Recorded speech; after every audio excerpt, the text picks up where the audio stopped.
Welcome, family, to another episode of Wake Up Africa. My name is Dr. Mumbi Seraki. How you doing? How's everything going?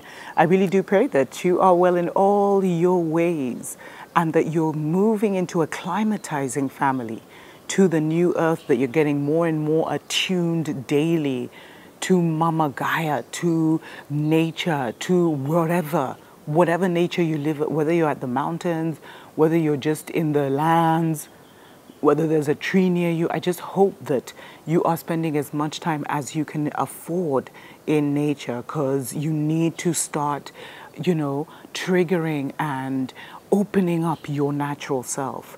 Now, there's a lot of emails that I get, family, about African unity, about these people doing this for African unity, those people doing that for African unity. Everyone, 5 people will contact me with the exact same idea, but no one wants to collaborate with the other, or maybe doesn't even know to collaborate with the other. But this thing of us coming together, we keep talking about it like it's the end all and be all.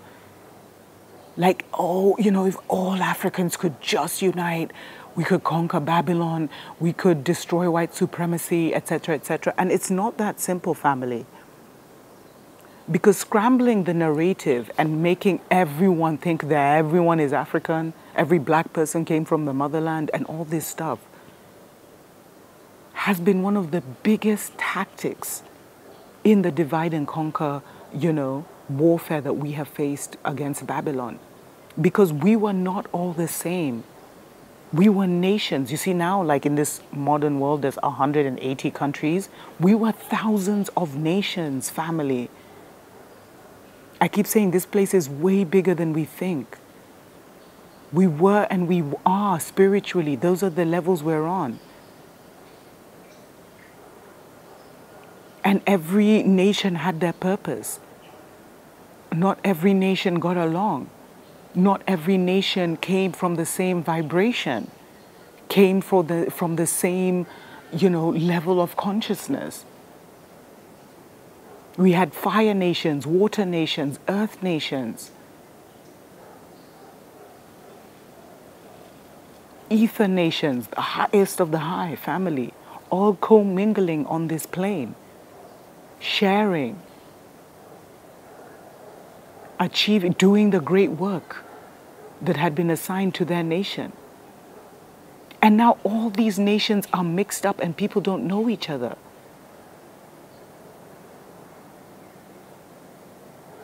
And people are having hybrid children without really thinking about it. Water is trying to mix with fire. Earth is trying to mix with fire. Earth is trying to mix with air. Like, I really hope you're getting me, but this whole mixing and mingling, even just amongst ourselves, is what has really weakened us. Because people don't know who they are and they think we're all the same just because of this. No. And when Babylon carved out different African territories, it was after their explorers had been on the motherland for almost 100 years, documenting, researching, investigating all the different nations that were there. I'm just giving the motherland as an example, but this happened everywhere. But more in Africa because they actually created these Tanzania, Kenya. And what they did is they put 120 nations in one place and called it Tanzania and said, all of you must now get along. Do you know what kind of confusion that creates in the spiritual realm?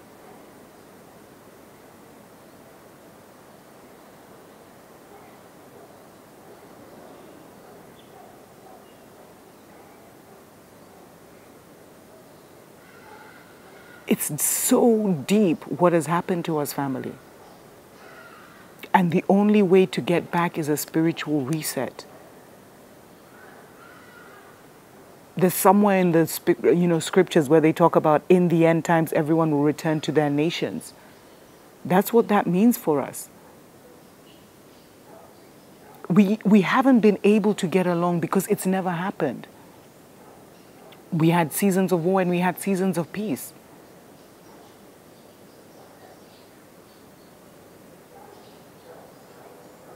Nations were very, very different. There were nations from the higher ethers that created the Lemurias and the Atlantises that were here to use the four elements to create great things, great wonders.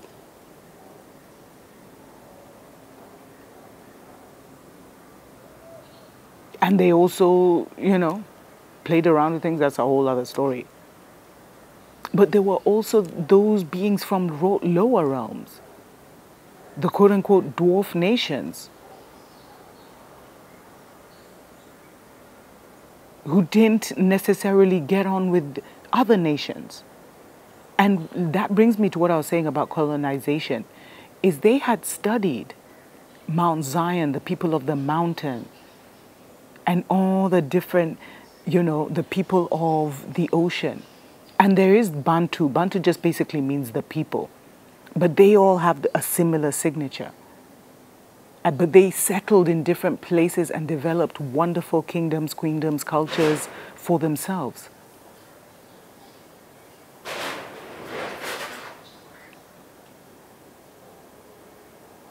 But they looked at Kenya, for example, and they said these nations don't get along with these nations, and this nation have been at war forever. Let's put them in a box and force them to now be one thing, and they will be in confusion forever. Because up until recently, even for the Agekoyo to marry like the Luo, or for people to even marry outside of their nations, because it's not tribes, family, these were mighty nations, has been very complex. And then even bringing foreigners, it's not accepted as much as people think. But it's like the generation of the elders who overstood the spiritual significance of all that are fading away.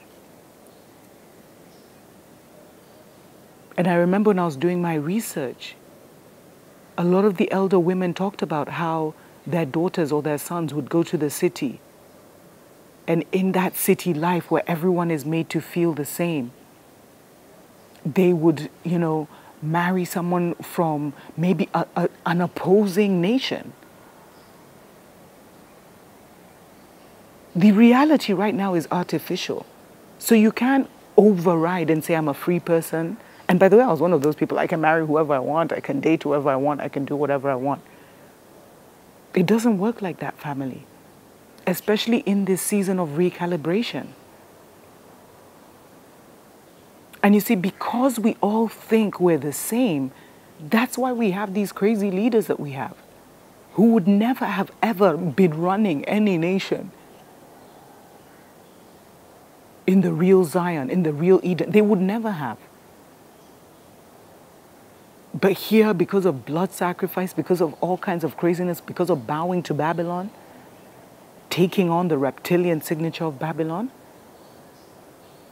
they're now everywhere trying to tell people what to do and trying to accumulate things spiritually and physically, and they don't know the damage they're doing even to their spiritual family and their bloodlines and their ancestors.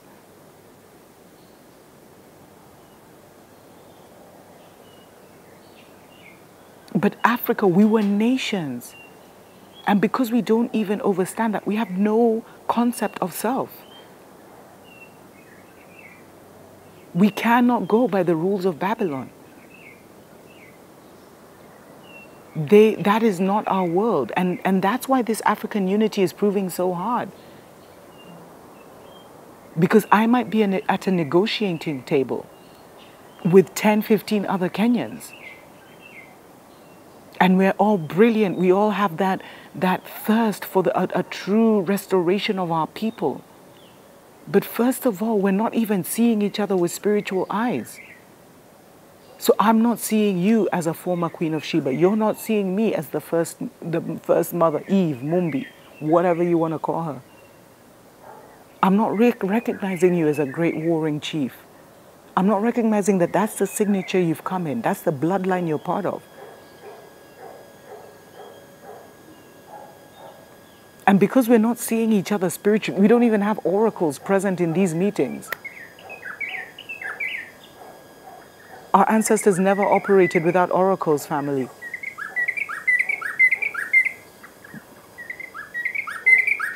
Hey, they never. There were always seers, historians, prophets in these meetings. These guys have a lot of our presidents have no foresight, so how can they see any future of Africa?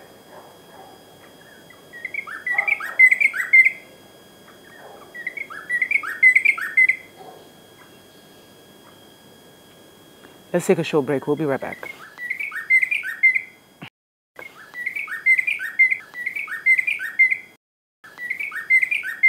Welcome back, family, to Wake Up Africa. We acknowledge the beautiful bird that has come to just sing praises, man.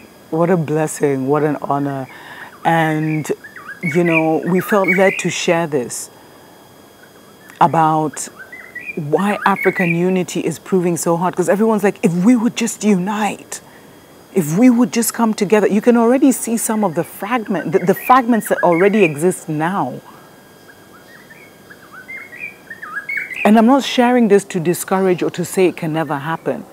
But I'm saying we have to start moving in a different way. Because we've all been mixed together. Vinegar, oil, water, petrol. And told, become something great. That's why there's so much confusion, family. Burundi, they put 2 warring nations in one country. Rwanda, 2 warring nations in one country. Then neighboring Kenya has, 40 nations in one country. There was so much spell work that was done with that map. And the only way that African unity will be achieved, it's not going to happen on the government level, it's not going to happen on the physical level. It will only happen on the spiritual level, family. When we go back to the days where seers and oracles were placed in their rightful positions and they could guide nations on who should be leading the people, the direction of the people, mediums who could channel, because we are in new territory, a new earth, a completely new world. We have to do everything differently now. It's being demanded of us and we can't do it. You see, they want us to think we're physical beings having this, trying to get spiritual. Because that's backwards, that's upside down. That will never work, that will keep us slow. They want us to pursue our unity physically. Oh, let African Union bring all African countries together. They're not even that deep to do it spiritually. What we really need, family, is for the spiritual elders and leaders. And the spiritual elders may be young in this season, who knows? The female Messiah is here, family. She's right here on the motherland. There are other great ones that are here with her, assigned by the Great Mother. But too many of you aren't ready. But Africa will only be restored from the spiritual first. When everyone abandons these foreign gods and goes back to the Creator. When prophets, oracles, and seers are given their rightful places in nations. And when nations are being led spiritually first and not physically like we are now. You see how corrupt physical leading is.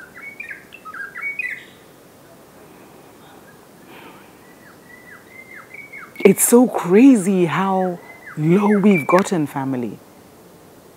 as I say, some of the leaders right now, they would never have been leaders even in their own families.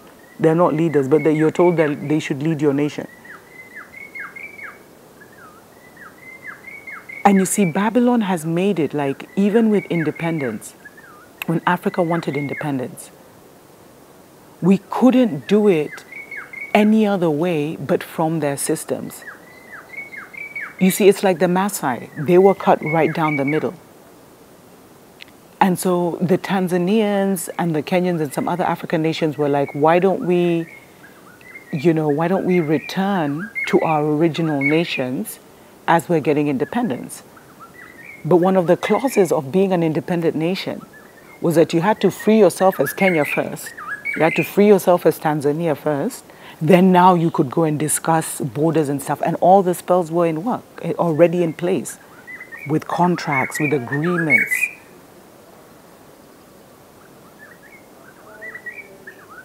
So they already know they'd set so many obstacles, and then we didn't know ourselves, and we'd all been mixed together.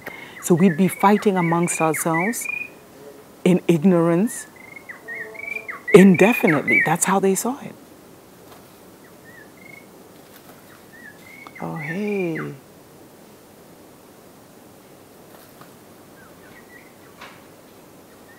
It's deep, family. But the only way it happens in a twinkle of an eye that we are restored is spiritually. Because things that have happened here, the intermingling, the mixing, has affected spiritual nations. So there has to be a lot, and there's been a lot that's been happening spiritually. We're not all one family.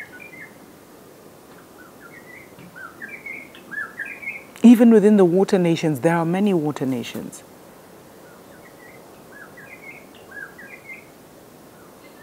But African unity will only happen when it's being led spiritually, not religiously, not by these Christians, not by these whatever. Muslims, Christians, all those religious sects, it's not going to work.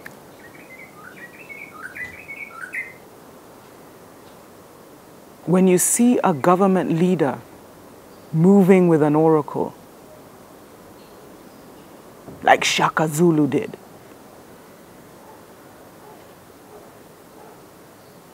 when you see those kind of spiritual beings emerging, the high priests and priestesses who are already here, but they're given their rightful place in leadership, that's when you'll see nations becoming free.